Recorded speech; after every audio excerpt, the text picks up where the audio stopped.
Hey guys, welcome to part 6 of the Donkey Kong Country Let's Play. This time we're heading into World 5, which is Kremkroc Industries. And as I was saying actually before the last part ended, I'd like to theorise that the factory area in Donkey Kong Country Returns is actually the remnants of this industry area. Mainly because I don't see why there would be so many factories on Donkey Kong Island otherwise. And I'm pretty sure the Tiki enemies in that game didn't build it. But anyway, so this is a pretty big difference from all the other areas that we've been seeing. Chains, gears, pipes, burning oil cans. It's a huge industry area. And you also notice that the music for this area is actually a lot more high energy and more kind of exciting. Or, maybe not exciting, but you know what I mean. It's kind of more energetic, I guess is the word. But, so this kind of shows that you're on the final stretch and you're kind of, you've reached the enemy's sort of base area. Mind you, why King K. Rool managed to actually, or how King K. Rool rather managed to build a huge factory inside of Donkey Kong Island, I'm honestly a little confused. But, I don't know, I guess he just sailed his pirate ship over and built it without Donkey Kong realizing. I guess on the top of Donkey Kong Island no one would notice, but anyway. This is one of those areas which is kind of like a staple of Donkey Kong Country. Because it's definitely not the type of thing that you see in something like Mario. Bowser never had a factory like this or anything like that. I guess the closest thing would be Mario RPG with Smithy's factory. But, these oil drums right here, they can be a little bit tricky. They actually try and fake you out. And you can see that I got caught on my first run there. But basically you've got to wait until the flame is fully extinguished. And it will kind of flicker in and out like you can see there. It'll just disappear for a split second. And you've got to really time it just right. You've got to kind of watch the pattern for a bit. So it leads to some slower platforming, but it's a good fake out. It's a good fake out. But anyway, as I was saying about the factory area, it's one of those locations that kind of defines Donkey Kong Country. It's just one of those things that you don't see in most other platformers. And personally, I really like the area. It's just quite refreshing after seeing all the, going through all the natural areas. And I always look forward to getting to the factory. Especially because I really hate World 3, as I've explained, and I'm not a big fan of World 4 either. Not that it's too bad, but it's just not one of my favourites. Anyway, new mechanic time, so we've got this little platform here, which will move as long as we're standing on it. And basically it's just a scripted pathway, and we've got to stick with it as, to the very end. Otherwise, you're just kind of doomed.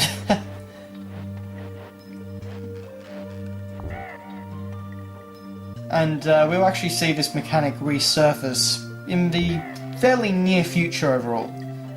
But anyway. So in this part, we will definitely not be getting through the entirety of Kremkroc Industries. We get through about the first half.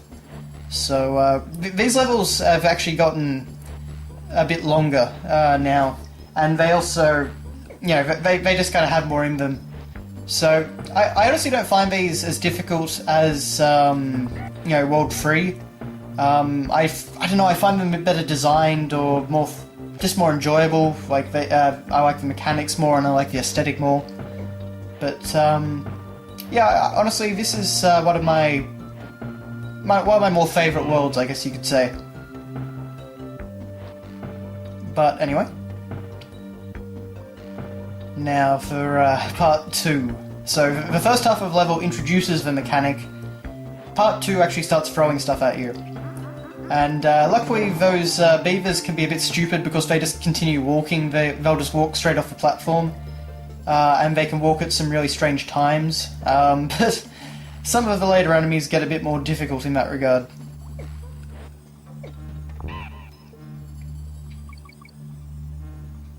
I'm actually not sure what makes this thing go faster. Sometimes it looks like that when I actually land on the platform, after jumping, it actually starts to go faster again after slowing down for a short time. But then it just kind of slows down at random intervals, so I think it's probably just scripted rather than me actually having to be on it for it to go faster.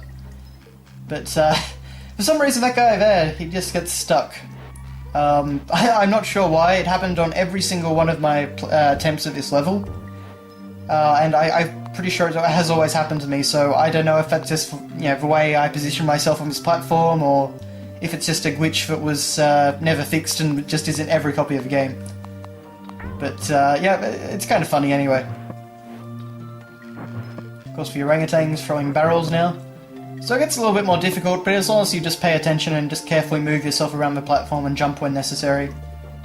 Like I should have then. So now they're throwing the big guys at us. And they can get a little bit annoying, but... Anyway, we're up to the exit. Just about.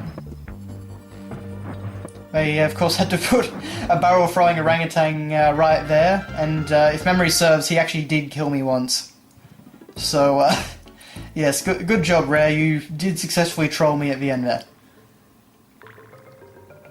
Now that rope right there, that you could see hanging in the air, I'm not sure if it's my D-pad, or if you actually just can't grab onto it with Donkey Kong, or if you just can't grab onto it from where I was standing.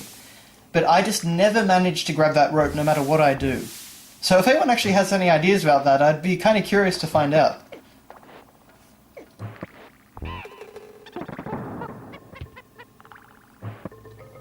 But now we have the barrels which spawn snakes. And I don't think... I'm pretty sure I've cut this out, but I had a great death where basically I jumped over a barrel which was spawning snakes, and it had just spawned a snake and it went through one of these little tiny crawl spaces. Actually, just there, I'd like to note that the collision detection for Donkey Kong in the middle of those two wasps is very it's very annoying. I almost always lost Donkey Kong in that little alcove right there.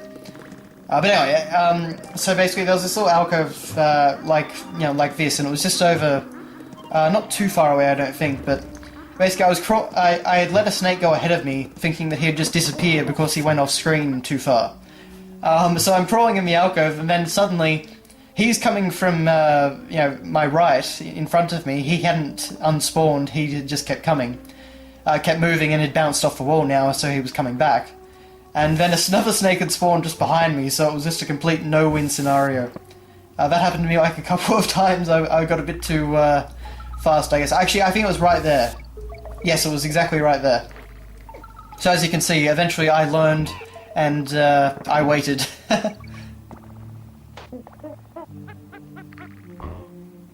But now we have these new platforms. And they don't start off too bad, but we're going to see a few very... cruel jumps. I didn't actually ever mess up here, but they're sort of jumps that really kind of make your palms sweat. But anyway, at least they do give you a barrel to take out that lovely wasp. And I almost met my demise there. I jumped a tiny bit too early, potentially. And I think it's just around... Oh no, not quite here, just a little bit further. Unless I do have the level mixed up, which is entirely possible, but...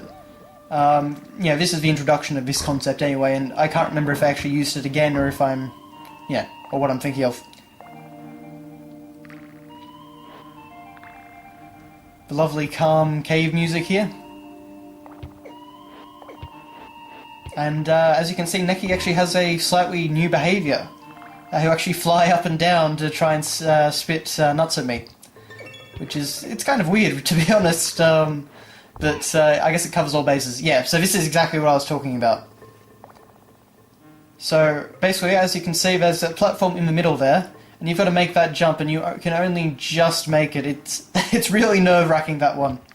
Particularly because you're already down there when you figure out what you have to do.